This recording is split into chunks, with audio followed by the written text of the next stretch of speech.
vous avez appris le diagnostic à l'âge de 2 mois. Quelle a été votre réaction en tant que maman? Peut-être que le papa a réagi différemment?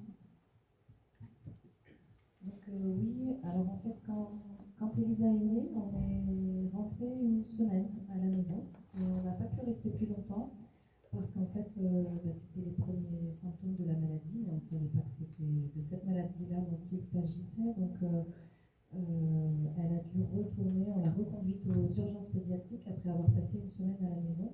Et là, elle a été hospitalisée pendant 1 mois et demi pour être... Ah oui, tu veux que je parle du grand-mère? Bon, je vais essayer de ne pas pleurer alors. Donc là, c'est grand-mère Elisa, tu vois, à l'écran. Donc c'est la... Ça y est, je savais bien que ça allait monter à ce moment-là. C'est la maman de ma maman, donc c'est ma grand-mère. Et j'ai voulu qu'on puisse projeter sa photo parce qu'en fait, c'est ma grand-mère qui m'a alertée sur ce petit bébé voilà, qui n'était pas très tonique, qui n'arrivait pas à se réchauffer tout seul. Elle était dans un couffin à la maison, la semaine où on a passé à la maison après la maternité.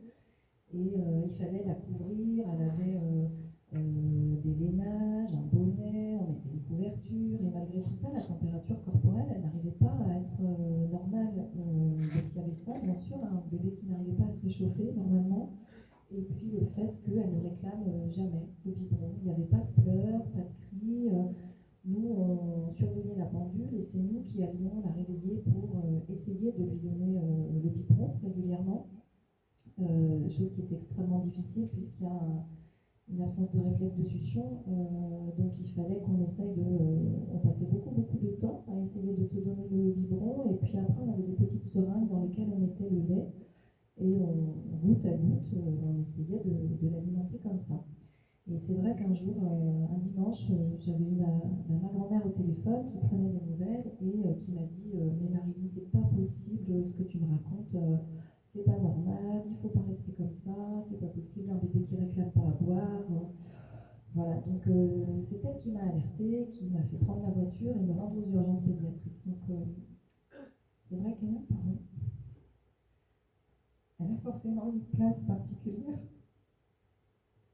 dans la découverte de la maladie. Voilà. Donc il y a eu des examens et les derniers examens qui ont été faits vraiment en toute fin, c'était des examens génétiques puisque les autres examens ne donnaient rien. On ne pouvait pas comprendre ce qui se passait pour elle.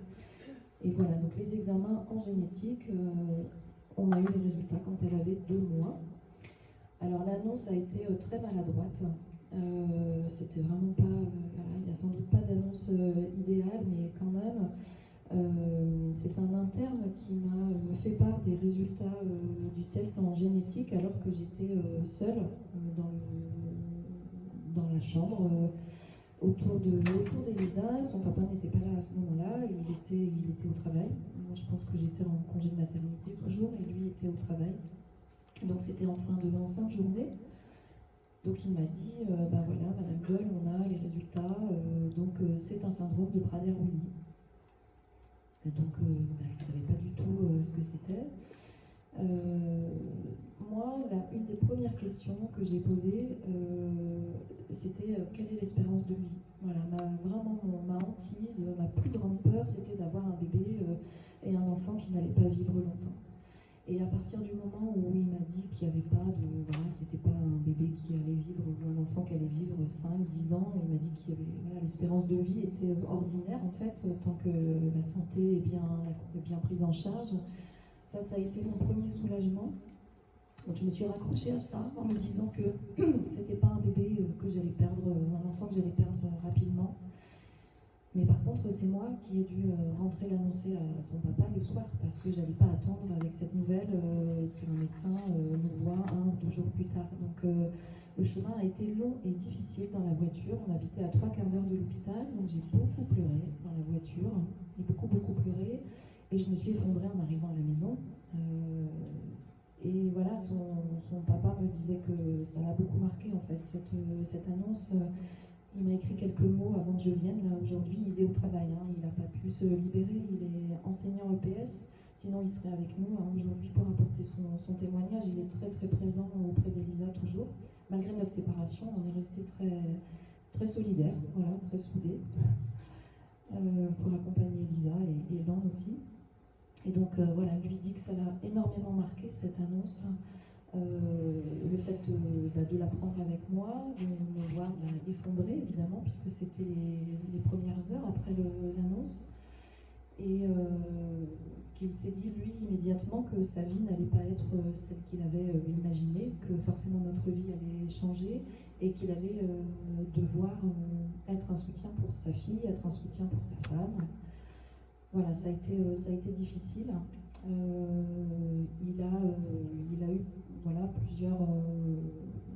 plusieurs mois, ou pour ne pas dire plusieurs années, parce qu'on en a parlé, de déprime liée à cette vie qui allait être différente et la charge que cela allait pouvoir représenter.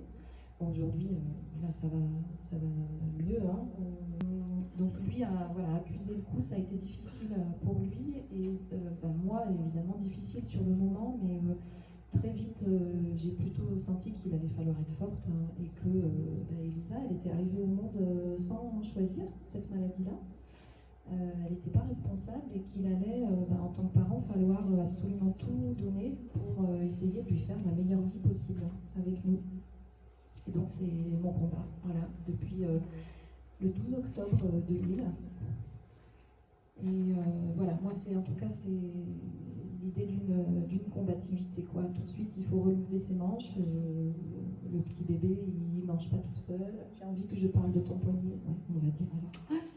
Il mange pas tout seul, il se réchauffe pas tout seul. Et puis, en fait, très vite après la naissance, dès qu'on a appris, donc elle avait 2 mois, se sont mis en place beaucoup de rendez-vous médicaux et de rééducation. Tout de suite, ça a été la kiné, 3 fois par semaine, pour qu'elle essaye de tenir sa tête au bout de quelques mois. Ça a été le premier travail qu'on t'a demandé, Elisa. C'était de faire tous les efforts nécessaires pour tenir ta tête. Voilà, donc de toute façon, il n'y a pas de... Voilà, j'avais pas le temps de me lamenter, il fallait y aller.